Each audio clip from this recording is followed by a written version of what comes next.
Hello, my dear students, honors fourth year of National University. Today we want to read a poem. The name of the poem is Words by Sylvia Plath. This is actually included in 20th century poetry. Now, first I want to recite this poem. Access after whose stroke the wood rings and the echoes traveling up from the center like horses.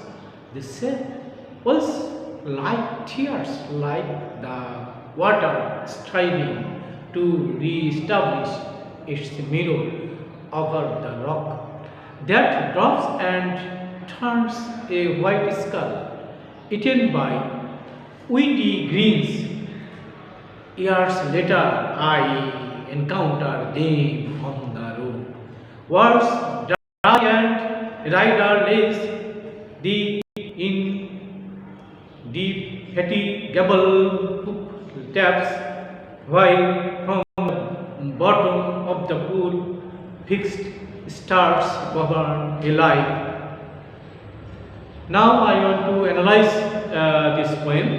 What was one of the last poems Sylvia Plath wrote before her tragic suicide in February 1963. Plath would kill herself on 11 February 1963 in a London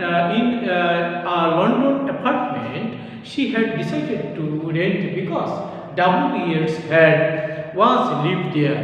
What was written on 1st February 1963.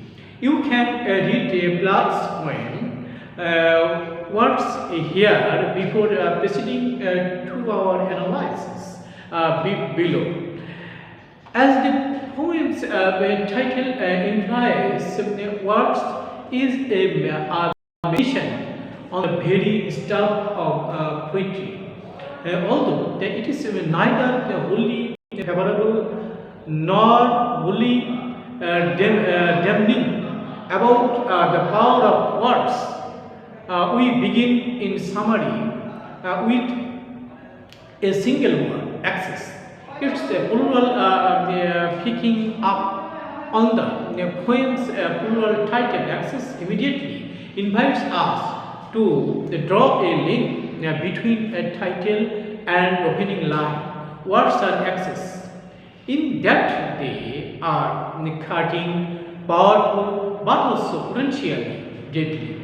After one has struck the wood of the tree or log with an axe, the wood rings. There is a nice suggestion of the lines and history of words here. In that wood rings, Panini sounds the idea of sharing the age of a tree by counting its number of rings.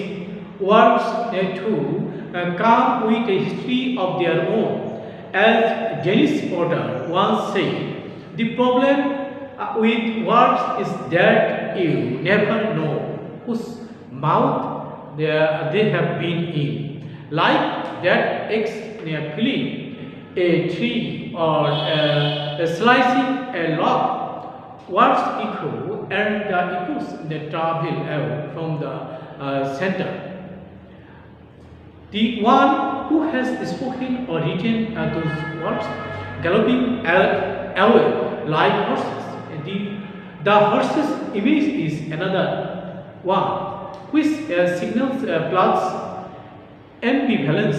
Horses are associated closely with people and a horse in an animal that has largely been brought under man's control.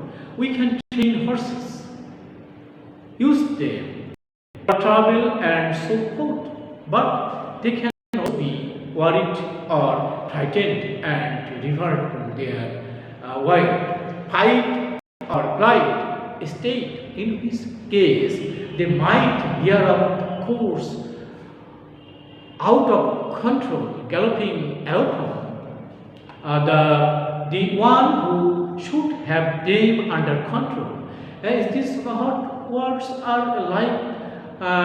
When we write them, we believe we have mastered them, but they have a life of their own and quickly move out from us. Indeed, there is another buried pun in Platzi's fifth line. Since all from the center is the literal origin of the word eccentric, just for example, eccentric and eccentricity and madness are associated with a loss of control over one's words, among other things. The tree image is continued in the second stanza with the idea of the tree's shape as tears, a fruit that weeps from the tree must, as our words are wrought out of our own misery and pain, as was certainly the case with Sylvia Plath. But there is a search for order and control again here, because these sap tears are like water flowing in a river or ocean, seeking to calm itself so it can become a mirror, a still pool that reflects the world back in a way that makes sense. This is a rather complex and clever image, almost metaphysical in its ingenuity. The tears we cry end up on the face like water flowing, but we try to bring our pain under control and turn it into something orderly, like our wish, like the still waters of a pool or a river can hold the mirror up to nature as Hamlet puts it. As we move from the second into the third stanza, the rope under those wild waters becomes a skull, decaying. It is being consumed by allies or witty greens growing upon it. A macabre metaphor for the way the living feed of the words of the dead must, as we readers of Plath gain the sustenance from reading the work of a poet who died in 1963. Perhaps here there is a parallel with Roland Barthes' idea of the death of the author, but also with W.S. Oren's elegy for W.B. Yeats, in which Oren declares that the words of the dead poet are modified in the guards of the living. The living keep the dead poets' words alive, even if they modify their meaning. And then to conclude this summary, we find ourselves sliding from the third into the fourth and the final stanza, with Plath encountering her words on the road. They have gone out there into the world and are now dry and riderless, picking up on the horse image from the first stanza. These words are wild and free, like a horse without a rider, a mass as the poet's words, the float free of the poet's control. Once he has sent her a poem out into the world, is Plath here anticipating the way these poems will be received after her death?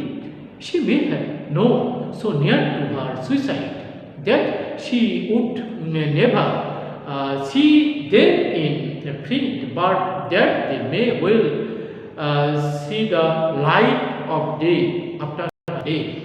Plath its words with another reprise, this time of the image of the water, the providing a reflection.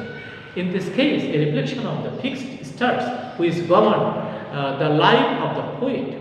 Words may be free, but the poet who creates them is not. There is a tradition of astrology in this reference to fixed stars. Both Clark and Hughes fire into their horoscopes.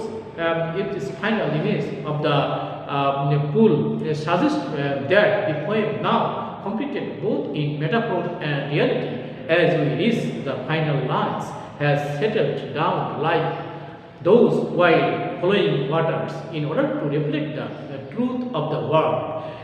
Then what the poem reflects like the pool is the feeling of being trapped, doomed, fated, which Clark herself is trying to reflect in her late poems. In particular words, is a tragic acknowledgement of the fact that whilst the poetry may escape, the poet may not. My dear students, thank you.